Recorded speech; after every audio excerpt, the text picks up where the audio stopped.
Karena sebenarnya orang yang digampangkan rizkinya dilihat dari imannya yang rusak juga. Oh, Semakin orang itu imannya rusak, ya dimudahkan rizkinya oleh Allah Ta'ala karena itu bentuk istijrad. oke.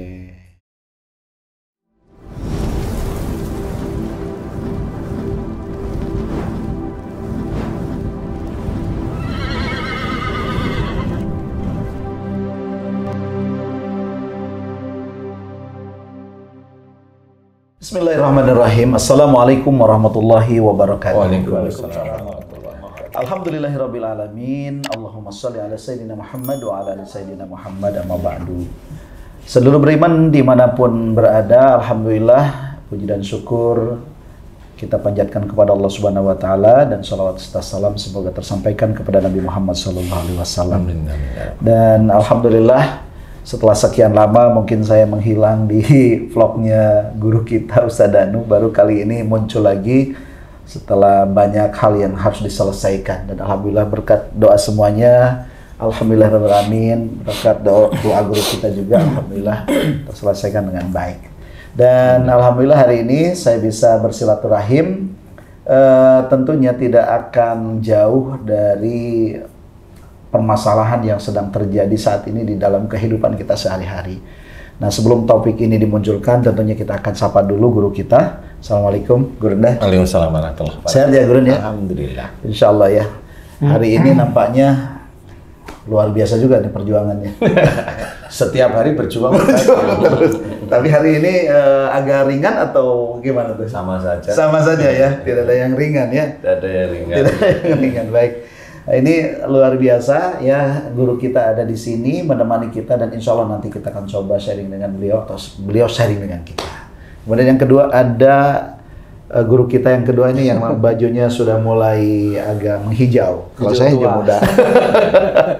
Pak Tung. Assalamualaikum Pak Tung. Waalaikumsalam. Sehat ya Pak Tung ya? Alhamdulillah Ustaz. Gimana nih setelah sekian lama nggak ketemu dengan saya nih? Ada perkembangan yang seperti apa gitu? Perkembangan ada terus Pak. Tapi kembang kemana itu yang masalahnya ya? Oke, terima kasih Pak Tung. Ada Bang Jai. Assalamualaikum Bang Jai. Waalaikumsalam Ustaz. Sehat Bang? Alhamdulillah. Editannya udah selesai? Alhamdulillah. Sudah sampai bulan apa? Desember? Sampai Desember. Sampai Desember insya Allah ya. Baik, terima kasih Bang Jai. Nah, nanti insya Allah kita sama-sama bertanya kepada guru kita. Jadi jangan ragu-ragu kalau nanti ada pertanyaan yang mungkin barangkali perlu disampaikan. Baik, Guru Nda, dan seluruh para sedulur beriman dimanapun berada, saya ingin mengawali mungkin dengan kalimat pertanyaan seperti ini, bahwa di masyarakat itu pasti atau tentu berharap hidupnya itu mudah. Apapun itu, termasuk rezekinya, urusan dunianya, dan sebagainya. Tetapi kan ternyata untuk mendapatkan rezeki itu tidak seperti apa yang kita bayangkan. Karena ada orang yang bekerja keras gitu, tapi nggak dapat apa-apa. Tapi ada orang yang biasa-biasa, malah dimudahkan. Nah, kalau yang biasa-biasa dimudahkan mungkin udahlah nggak usah ada pertanyaan itu. Artinya itu mungkin kemurahan dari Allah. Tapi yang jadi masalah ini banyak di antara kita atau yang terjadi di masyarakat sudah bekerja keras tapi kok sulit banget dapat rezeki. Nah, saya kemarin berpikir begini, apakah ini ada hubungannya dengan keluarga gitu kan, misalnya antara istri dengan suami atau sebaliknya. Karena kan kalau di rumah tangga itu jelas ar-rijalu qawwamuna 'alan nisa, bahwa laki-laki itu adalah pemimpin bagi wanita, imam di dalam keluarga. Nah, kalau misalnya seorang istri di rumah tangganya itu selalu ngomel, selalu marah-marah, pokoknya itulah kalimatnya yang seperti itu, apakah ini juga akan mempengaruhi sulitnya dapat rezeki, Guru? Ya, Bismillahirrahmanirrahim. Assalamualaikum warahmatullahi wabarakatuh. Waalaikumsalam warahmatullahi wabarakatuh. Ya, memang itu juga dimintakan juga oleh Rasulullah, istilahnya ujian dari umat-umat beliau, kalau bisa ujiannya yang enak, yaitu dimohonkan istilahnya. Karena kalau yang tidak enak itu hancur luluh, lantak dan sebagainya ya. Nah, memang yang selama ini saya amati dari saudara-saudara kita banyak ya, nggak cuma 1, 2, 10, nggak sih, banyak kemudian yang saya ketahui tentang ayat-ayat yang ada dalam Quran dan hadis Nabi, itu sebenarnya ada beberapa hal yang harus kita cermati, Ustaz.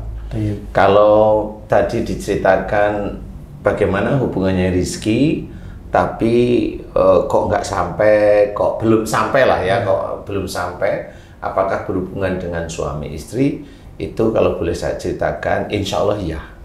Dan kalimat dari ayat tersebut sudah salah satunya tepat.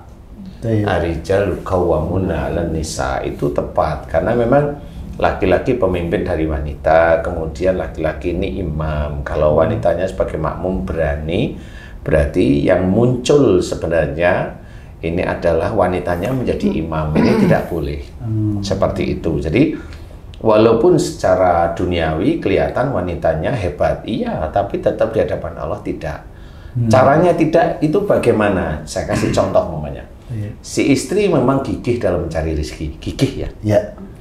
Kegigihan istri ini lupa kalau dia itu makmum dari imamnya, sehingga gigihnya ini lupa bahwa yang dihadapi ini imam, jadi bukan pekerjaan, beda.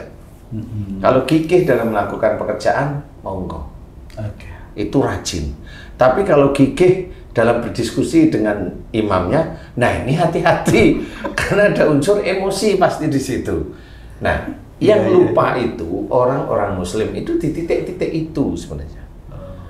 Ya. Gigihnya berarti jadi perselisihan. Gigihnya itu lupa, kalau gigih di pekerjaan itu masih boleh, tapi dipakai di dalam menghadapi suaminya.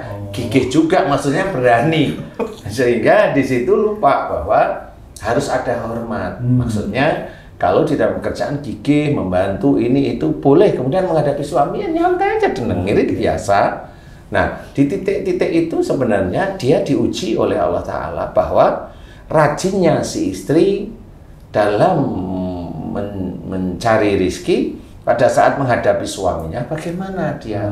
Kalau mamanya melalaikan beberapa ayat atau banyak ayat, ya si istri ini nanti akan menjadikan sesuatu hal yang di luar kendalinya istri itu sendiri. Istri dulu nih, bisa aja kalau memang itu nanti menjadi persoalan di dalam rumah tangga, ya bisa Penghambat berarti. Antara gigihnya, kemudian antara mendapatkan rezeki itu jadi penghambat bisa. Karena memang seseorang yang istilahnya seseorang yang akan diberi kemudahan oleh Allah Ta'ala, dunia dan akhirat itu kan ketakwaan. Salah satu unsur takwa kepada Allah Ta'ala adalah mematuhi perintah Allah yang ada dalam Quran. Berarti harus patuh terhadap ayat-ayat Allah. Paling tidak mengimani minimum, tapi minimum itu memang harus ya. Tapi pada saat mengaplikasikan inilah yang biasanya kocar kacir. Seorang muslim itu kocar kacir. Umpamanya istrinya galak, gantian suaminya juga galak. Umpamanya istrinya nggak galak nih, suaminya nggak gigih nih, tapi istrinya itu nanti hobinya pamer. Ini sama aja. Padahal si suami itu mencoba dekat dengan Allah Ta'ala. Istrinya biasa aja, biasa ya. Ini bisa aja dia dekat dengan Allah. Apa yang dikerjakan itu banyak kebaikannya, banyak kebenarannya. Tapi kalau istrinya ini hobinya pamer, hobinya ini, ini suami segigih-gigih apapun, hartanya tetap enggak maksud saya itu rizki dalam bentuk harta itu tidak diberikan kepada Allah Ta'ala secara full. Jadi harus seimbang ya, berarti kalau suaminya baik, istrinya pun harus. Iya, harus baik, karena sekufu itu seperti itu. Sehingga pada saat si suami baik, istrinya baik, ada banyak hal yang harus dipertimbangkan. Jangan pamer, jangan sombong, jangan emosional, jangan merendahkan orang lain. Ini akan menyatu nanti. Nah, baru sekufu inilah Allah melihat, oh keluarga itu insya Allah bisa bisa dimudahkan untuk mendapatkan amanah Allah berupa harta. Nah, di situ sangat jarang dimengerti oleh orang Islam. Dikiranya itu untuk mendapatkan harta itu dengan mengamalkan sesuatu dapat. Tidak bisa. Tidak seperti itu sebenarnya. Apapun bentuknya. Walaupun namanya nyerempet pakai ayat ini kalau sholat umpamanya duha atau sholat tahajud nyerempet ini. Kalau nanti penduduk ya diamalkan, dibaca ya istilahnya ya. Penduduk suatu negeri dia iman dan bertakwa kepada Allah Ta'ala akan diberikan rezeki dari langit dan bumi, kan gitu ya. Itu diserempet-serempetin, ya nggak bisa, itu kan pengetahuan sebenarnya. Sebenarnya Allah itu tahu bahwa kita itu membutuhkan rezeki dalam bentuk harta, salah satunya ya. Itu di sini tuh tahu karena Allah maha bisa membaca hati hamba-hambanya. Jadi Allah itu tahu, makanya yang harus kita kerjakan itu sebenarnya ketakwaan pada Allah Ta'ala. Ketakwaan itu banyak, sehingga nanti kalau menginginkan rezeki yang thayyib, yang halal, kemudian yang insya Allah berkah, itu tidak semerta-merta mendapatkan itu sudah menjadikan besok seperti ini semua, nggak bisa. Karena pada saat mendapatkan rezeki yang pada saat itu lumayan nih Ustadz nih, lumayan besar nih, di titik mendapatkan rezeki yang lumayan besar ini, manusia muslim itu masih diuji satu. Sombong nggak dia dengan rezeki yang dititipkan baru itu. Kalau mamanya dia bilang, saya baru tahajud 3 bulan sudah dikabulkan oleh Allah. Didiamin dulu sama Allah Ta'ala. Akhirnya cerita itu menggelintirkan, akhirnya memiringkan niatnya yang akhirnya begitu. Sehingga dia hanya bercerita, kamu kalau ingin kaya baca ini karena saya sudah membaca ini. Nah sudah, di titik itulah dia sudah menggeser imannya kepada Allah Ta'ala. Yang dipercaya adalah bacaannya. Padahal yang memberi rezeki itu Allah. Kenapa yang memberi rezeki itu Allah? Orang yang non muslim aja nggak baca aja rezekinya juga banyak, kan gitu ya. Cuma itu salah satunya istijrat sejak dari awal. Sejak dia dalam kandungan bapaknya yang kaya itu udah istijrat. Nah, disinilah yang kita harus ketahui, bagaimana kita itu mengetahui rezeki kita itu halal, thayyib, dan insya Allah berkah. Salah satunya itu. Kalaupun nih biasanya orang ini kelihatan sholat, tapi dimudahkan, kelihatan sholat aja, tapi sehari-hari kelihatan sombongnya, ujubnya, riyaknya, pamernya itu kelihatan ya. Arogannya, ini tiba-tiba orang yang punya jabatan-jabatan tinggi nih, Tapi kenapa dimudahkan rizkinya? Karena sebenarnya orang yang digampangkan rizkinya dilihat dari imannya yang rusak juga. Semakin orang itu imannya rusak, ya dimudahkan rezekinya oleh Allah Ta'ala karena itu bentuk istijrat. Untuk menguji orang-orang muslim yang imannya dia mencoba dipertahankan untuk menjadi tetap baik. Sehingga iri nggak dia dengan seperti itu? Karena kalau seorang yang muslim benar-benar taat kepada Allah Ta'ala, ini yang sering saya amati, dia belajar taat. Dia kalau doa minta harta di dunia itu selama ini yang saya amati nggak dikabulin sama Allah Ta'ala. Justru malah sulit ya? Sulit, nggak akan dikabulin sama Allah Ta'ala. Itu kalau orang yang imannya bagus. Subhanallah. Kalau imannya pas-pasan atau kurang, gampang dia dikabulin. Bisa dimudahkan? Dimudahkan. Bisa disulitkan juga? Sulitkannya walau alam, tapi kalau dimudahkan agak lebih gampang. Kalau yang imannya tengah-tengah ke bawah ya. Itu yang saya amati. Karena kalau dia dapat pasti dia sombong, dia ujub, pasti dilihat gitu. Nih saya baru 2 bulan tahajud aja udah dapat sekian, nah begitu. Nih saya sudah ini baru ini. Akhirnya dia kan ujub lihat di situ. Makanya imannya sebenarnya dia rusak. Coba orang muslim hanya melihat uangnya, hartanya, dimudahkan. Contoh umpamanya, YouTuber itu, kaya yang kaya-kaya itu, rata-rata ya seperti itu. Pamer hartanya, pamer keluarganya. Yang kalau dilihat, mana ada urusan, syariat Islamnya, agama Islamnya, ada nggak di dia? Nggak ada, rata-rata itu untuk pamer untuk ini. Itu kenapa gampang? Ya begitu cara Allah. Justru malah keluar daripada tuntunan agama Islam walaupun dia sholat. Berarti sebenarnya imannya dia memang jatuh. Cuma dia nggak ngertinya dia sudah sholat. Ya. Tapi tidak berarti bahwa orang yang imannya bagus pun tidak dimudahkan sama Allah kan, Mas? Ya. Insya Allah ada yang seperti itu.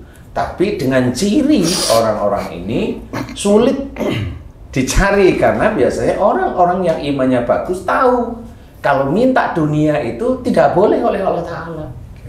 Jadi dia sudah tahu, makanya orang-orang yang imannya bagus atau ketakwaannya bagus itu dia nggak pernah minta dunianya. Nah yang begini ini yang ketemunya di mana kalau dia itu nggak pernah minta dunia? Nggak pernah. Berarti dia sombong? Enggak, karena Allah bukan istilahnya bukan melarang minta dunia, tetapi kalau di dalam Quran mengenai surat Al-Isra ayat 18 itu kan diceritakan kalau ada orang meminta dunianya akan diberikan oleh Allah Ta'ala kepada yang dikehendaki ataupun siapa yang dikehendaki. Ya kan? Betul. Kemudian nanti di akhirat dia akan dimasukkan ke dalam neraka. Berarti Allah itu menerangkan kalau ada orang meminta dunia termasuk harta apapun, itu kan bisa aja diberikan oleh Allah Ta'ala. Nah, diberikan inilah yang imannya rusak. Yang imannya kuat, enggak. Karena Allah menjaga agar dia paham, jangan minta dunia. Akhirnya nanti dia kembali ke jalan Allah, mulai serahkan sama Allah, karena Allah maha memberi rezeki. Nah, sehingga orang-orang yang dia mencoba bertakwa kepada Allah Ta'ala, inilah yang memang diberi oleh Allah Ta'ala walaupun dia tidak minta. Tidak minta itu dalam arti keluar lewat lisan. Tetapi apa yang dia kerjakan, orang itu kerjakan sebenarnya manfaat bagi orang lain, dibutuhkan oleh orang lain, membantu orang lain, begini begitu benar. Allah sudah tahu, jadi apa yang dikerjakan orang itu tercatat oleh para malaikat. Sehingga yang dicatat oleh para malaikat inilah dilaporkan kepada Allah. Walaupun orang tersebut dia tidak minta kepada Allah Ta'ala, Allah tahu bahwa orang ini insya Allah amanah. Oke. Ya, mudah-mudahan apa yang kita bahas hari ini betul-betul menjadi motivasi ya untuk menjadi lebih baik lagi dibandingkan hari kemarin. Kalau kemarin kita berpikir kok sulit banget, maka dengan pertemuan kali ini, mari kita sama-sama merenung. Kalau kemarin kita salah sebagai istri, sebagai suami, mari kita istighfar kepada Allah dan kemudian kita berubah. Kita harus bertobat dengan sesungguh-sungguhnya. Gurunda, terima kasih atas pencerahannya. Pak Tung, sama-sama. Bang Zai, terima kasih. Mudah-mudahan kita bisa bertemu lagi. Dan akhir kata, Assalamualaikum warahmatullahi wabarakatuh. Waalaikumsalam warahmatullahi wabarakatuh. Alhamdulillah.